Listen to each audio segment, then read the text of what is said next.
Assalamualaikum warahmatullahi wabarakatuh. Pada kesempatan kali ini saya menceritakan sejarah Syekh Jumadil Kubro. Jangan sampai kita melupakan sejarah para wali. Kiranya tepat semboyan dari Soekarno ini senantiasa kita gelorakan dalam memahami jati diri bangsa. Bagi umat muslim pun selayaknya mempelajari sejarah pengembaraan dakwah para syuhada terdahulu. Budaya ziarah ke makam para syuhada dan waliullah bisa sekaligus dimanfaatkan untuk mempelajari sejarah perjuangannya beliau dalam menyebarkan agama Islam. Sehingga akan memberi manfaat lebih menghayati ajaran Islam sesungguhnya. Bagaimana Islam diajarkan dengan nilai-nilai dakwah yang sesuai dengan nalar pikir umat, yaitu perlahan tapi pasti. Dengan demikian Islam bisa berkembang dinamis dan diterima dengan penuh kesadaran sesuai dengan watak Islam yang rahmatan lil alamin. Di sisi lain, nilai spirit Islam dalam memberikan pencerahan tidak dipahami sebagai agama yang kini kerap dijadikan sebagai peningkatan golongan manusia, melainkan ajaran hidup untuk memenuhi ketakwaan umat kepada Tuhannya. Spirit Islam bisa dipelajari salah satunya dari keteladanan perjuangan Syekh Jumadil Kubro yang syarat ketulusan dalam berdakwah dan menyebarkan ajaran Islam. Selain kita bisa melestarikan ajarannya, dan kemudian mengemasnya sesuai dengan konteks kekinian dan kedisinian.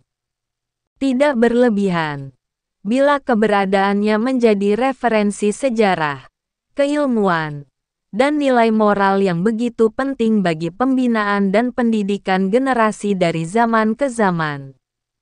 Syekh Jumadil Kubro merupakan tokoh kunci proses Islamisasi di tanah Jawa yang hidup sebelum Wali Songo.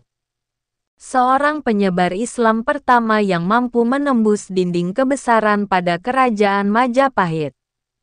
Syekh Jumadil Kubro bernama lengkap Syekh Jamaluddin Al-Husain Al-Akbar. Beliau adalah cucu ke-18 Rasulullah Muhammad Shallallahu Alaihi Wasallam dari garis Sayyidah Fatimah Az-Zahra Al-Batul.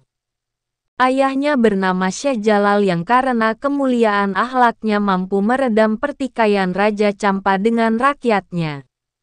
Sehingga Syekh Jalal diangkat sebagai raja dan penguasa yang memimpin negara Campa. Syekh Jamaluddin tumbuh dan berkembang di bawah asuhan ayahnya sendiri. Setelah dewasa, beliau mengembara ke negeri neneknya di Hadramaut. Di sana beliau belajar dan mendalami beragam ilmu dari beberapa ulama yang terkenal di zamannya. Bahkan keilmuan yang beliau pelajari meliputi ilmu syariah dan tasawuf, di samping ilmu-ilmu yang lain. Selanjutnya, beliau melanjutkan pengembaraannya dalam rangka mencari ilmu dan terus beribadah ke Mekah dan Madinah. Tujuannya adalah mendalami beragam keilmuan, terutama ilmu Islam yang sangat variatif. Setelah sekian lama belajar dari berbagai ulama terkemuka, kemudian beliau pergi menuju Gujarat untuk berdakwah dengan jalur perdagangan. Melalui jaringan perdagangan itulah beliau bergumul dengan ulama lainnya yang juga menyebarkan Islam di Jawa dengan cara berdagang. Kemudian beliau dakwah bersama para ulama, termasuk para putra-putri dan santrinya menuju tanah Jawa.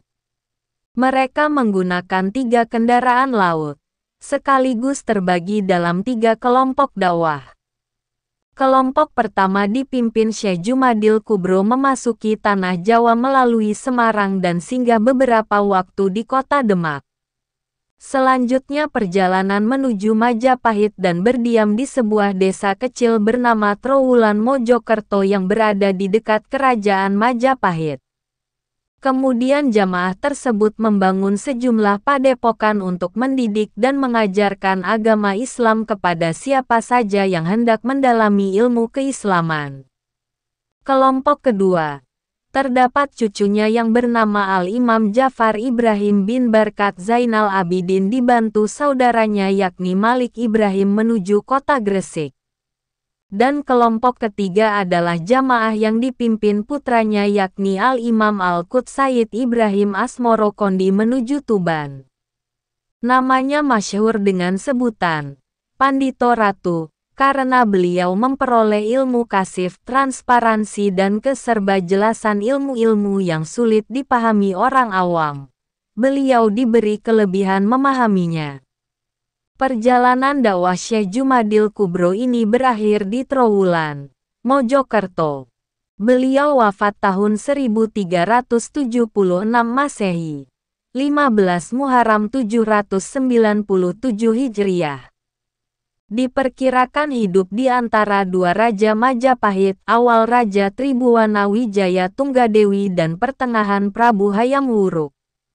Bermula dari usul yang diajukan Syekh Jumadil Kubro kepada penguasa Islam di Turki, Sultan Muhammad pertama, untuk menyebarkan agama Islam di wilayah Kerajaan Majapahit. Pada saat itu wilayah Majapahit sangat diperkuat oleh pengaruh agama Hindu di samping keyakinan masyarakat pada arwah leluhur dan benda-benda suci. Keberadaannya di tanah Majapahit hingga ajal menjelang menunjukkan perjuangan Sayyid Jumadil Kubro untuk menegakkan agama Islam melawan penguasa Majapahit sangatlah besar dan tantangan yang harus dilewati oleh beliau. Karena pengaruh beliau dalam memberikan pencerahan berkehidupan yang berperadaban, Syekh Jumadil Kubro dikenal sangat dekat dengan pejabat kerajaan Majapahit.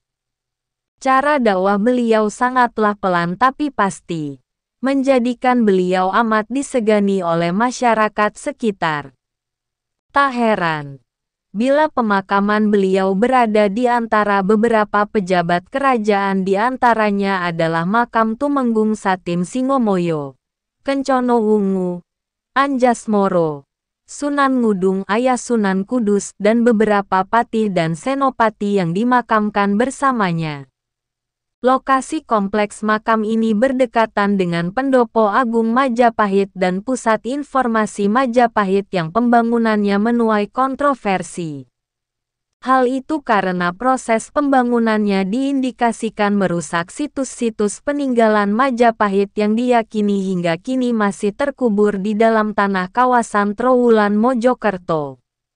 Sekali dayung, maka semua tujuan napaktilas sejarah Majapahit bisa terpenuhi.